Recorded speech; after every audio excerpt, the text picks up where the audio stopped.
is her.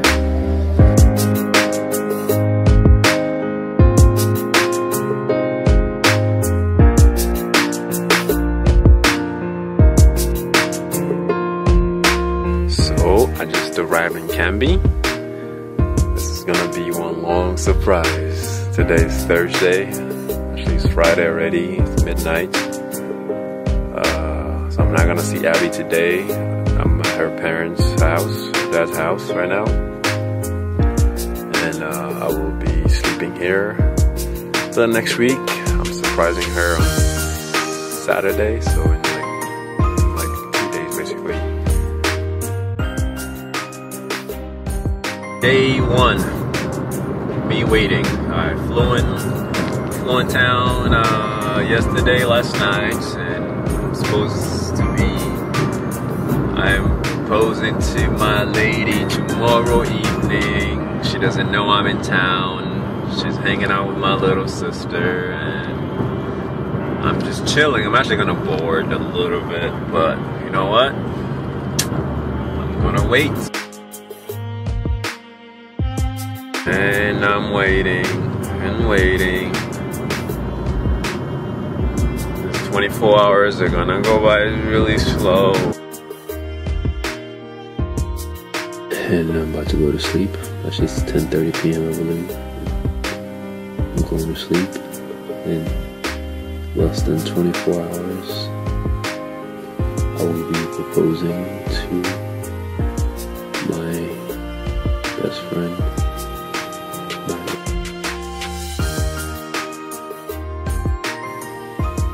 My future wife. I'm proposing to her. I'm excited. I'm actually kind of getting nervous a little bit when I think about how everything will go down. So, but I'm just really relaxed at the same time.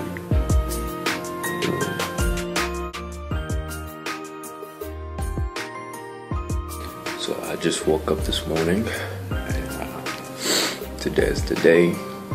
In less than 12 hours, in about, I think, maybe 8 hours or so, I will be, actually in about 12 hours, no, 10 hours.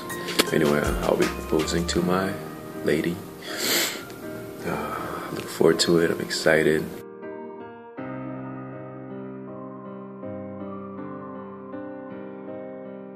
So yeah, today is the big day. Yeah, I'm just spending time, you know. And this, when I woke up this morning and even last night, I actually could not sleep as fast as I wanted to because I was thinking about the meaning of what I'm doing. And I think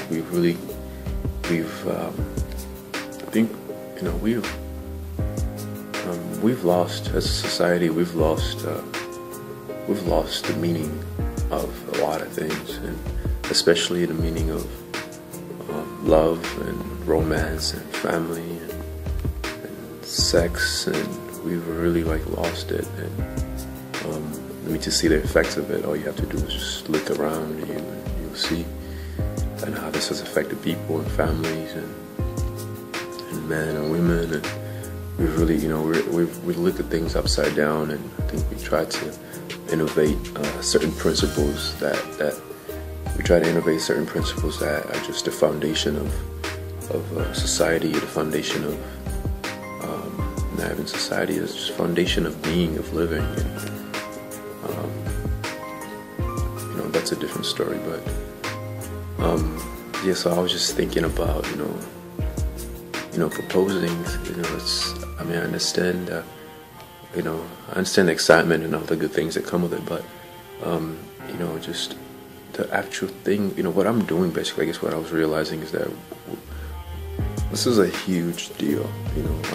I'm asking this woman to marry me, and it's not really about the asking, because I truly believe that proposing is just something that comes after you've already agreed that you're gonna be together, and so I know I'm gonna marry her, and we've made that agreement way before today. But what I'm saying is, taking this step, or even taking a step as when you first start talking to a girl, when you're showing your interest, you have to be careful, and you really have to really know where you're heading or what you're doing, because what you're doing basically is, you have another human's heart, you have another human's soul, you have a life that you're dealing with, and the things that you do will affect her or him.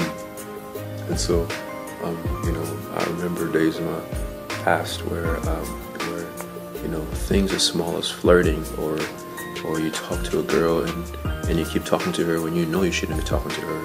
You're going for weeks or even months or even years where you're in this thing where I don't know how to describe it, but you just, what I'm really trying to get to is that we need to be very, very careful with romance. Romance is a beautiful thing, but it's also a dangerous thing where you're dealing with life. So last night, I was thinking about the fact that this is a life that I'm going to be partly responsible for, and this is a life that I'm going to share with her, and the things that I do, I cannot be selfish. I have to fight myself and fight the person within that always tries to have things his way. And so, when you're proposing, when you're just start dating someone, you just have to be very careful, because you are dealing with another human life, especially with proposing. What you're saying is, marry me, and marriage, that's another thing that we've really flipped upside down, Christians and non-Christians alike. I learned the past year just how messy we look at marriage and relationships. Even a lot of traditional beliefs of what marriage is. It's just really, I wish I could just talk more about that. But anyway, what I'm saying, last night I just really realized that, man, Pascal, this is a huge step. You're not just proposing, you are taking responsibility for a life, not just her life, but also the life of your future family. So it's starting, so it's not a joke at all. And it kept me up for a while, and I just saw how weak I am, respective to that responsibility of sharing a life with someone, and also creating life in the future with kids and stuff. And it humbles me, because I'm not that great. I'm gonna have to learn, but it just humbles me. It humbled me, and it made me cry out. It made me cry out to God. And I think that's the position to just be at, to stay. It just made me cry out for strength, repentance of my previous ignorance, and of my current weakness, and of my future sins. And it's like, God, help me. I will not be able to make it through this, and I can't, I cannot afford to be just selfish anymore, because this is a woman's life that I'm bringing her close to me. She's opening up her heart to me, and it's not a joke. Forget the ring. The ring is as meaningless compared to what is happening. It means nothing. It doesn't matter if it costs $20,000 or $1 million. The ring is meaningless compared to the heart and the commitment that is happening. And anyway, so I was thinking about that, and today, I just woke up to that, and really just spending time with God, and just being like, God, strengthen me, give me strength, give me emotional, spiritual strength. Not because I'm nervous to propose, because honestly, I'm not nervous at all. I'm very relaxed about that. Let's see if I'll be relaxed when it happens. But I'm like just asking God to just continue to build me. I'm not asking this right now. All of a sudden, this is something I've been, this is why, this is something I've been doing since I was a Christian, and the ups and downs of being a Christian. And so I'm just really always asking God to just give me strength, and God strengthens me in some areas. I'm still working, but what I'm saying is, I'm just asking God, again, renewing my mind and my prayer this morning, and just saying, God, please work in me, make me the man that you want me to be, strengthen me, give me patience for others and even patience with myself.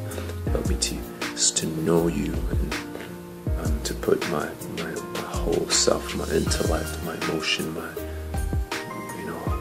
everything in you, and that's how I want to move forward, and that's how I want to live for the rest of my life. That's the position I want to be in.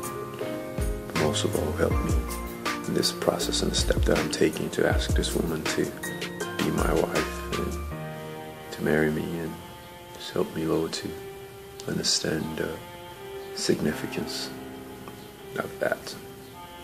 So anyway, Hattie, I wasn't planning on talking about all that, but it's kind of an impromptu moment, just realizing what today actually means. And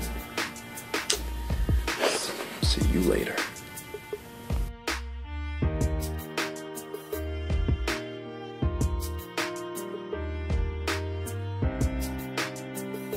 A lot just happened in the past 3 hours. A lot. A lot.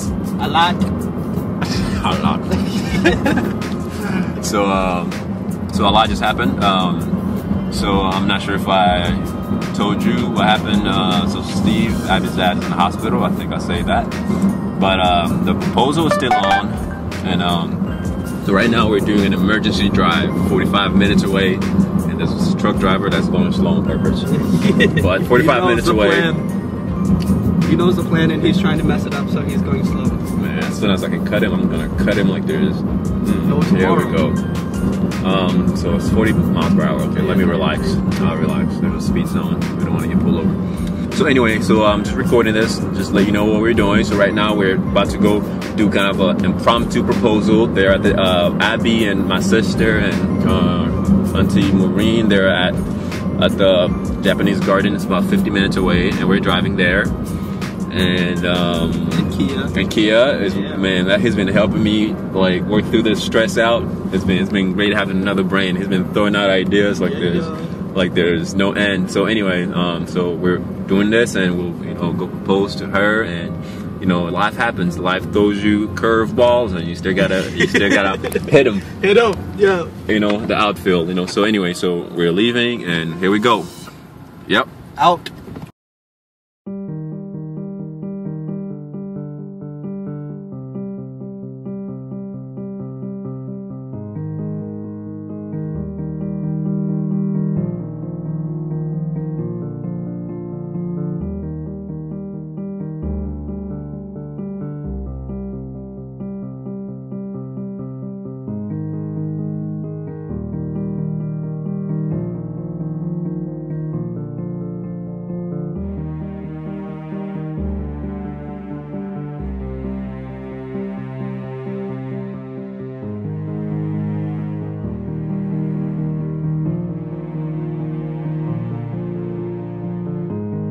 And then start talking about Pascal. Like, keep it going till you hear her screaming. All right. I love you. All right. Bye.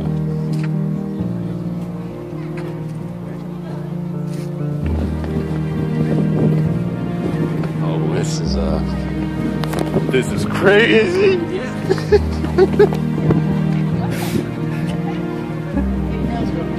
There's an entrance sort of like this, but it's small. To the left that goes in, and there's a fountain there. Okay. Oh, and that so would be perfect.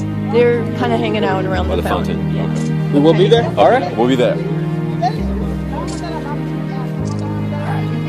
Let's see what she wants.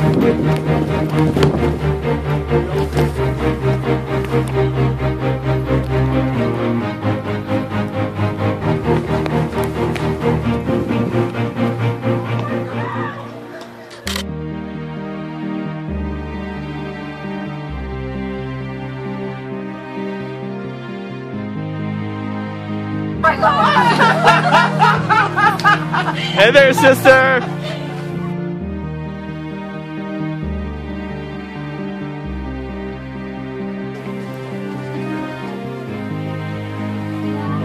I'm good. I'll hug you later.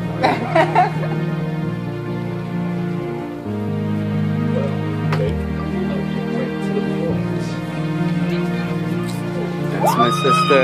Yes.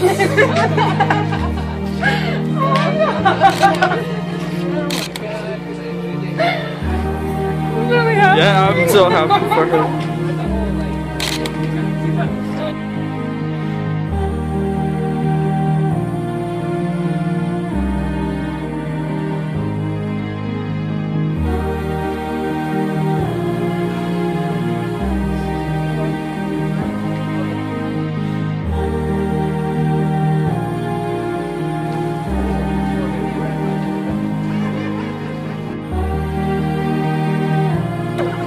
Good job, sissy.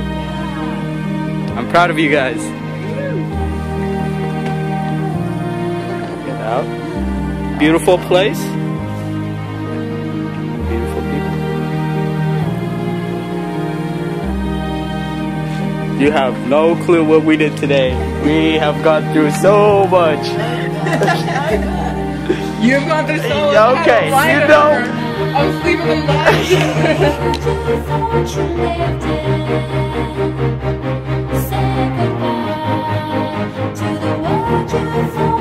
Yep. Boom. Just did it. Yeah, it's been done. I was like 1 knee down.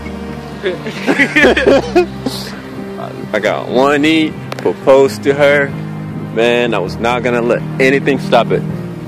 It was a dog. Thank you, God. Yeah. Appreciate it. Thank you to that brother right there, his brother-in-law. Yeah. Then it happened, and there was no fireworks going on, but I did my job. In our heads it was. Oh yeah.